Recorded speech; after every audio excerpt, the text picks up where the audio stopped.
کہو کافرو بھلا دیکھو تو، اگر تم پر اللہ کا عذاب آ جائے یا قیامت آ موجود ہو تو کیا تم ایسی حالت میں اللہ کے سوا کسی اور کو پکارو گے؟ اگر سچے ہو تو بتاؤ۔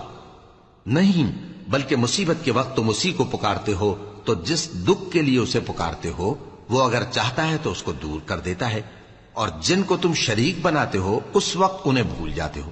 اور ہم نے تم سے پہلے بہت سی امتوں کی طرف پیغمبر بھیجے، پھر ان کی نافرمانیوں کے سبب ہم انہیں سختیوں اور تکلیفوں میں پکڑتے رہے تاکہ عاجزی کریں۔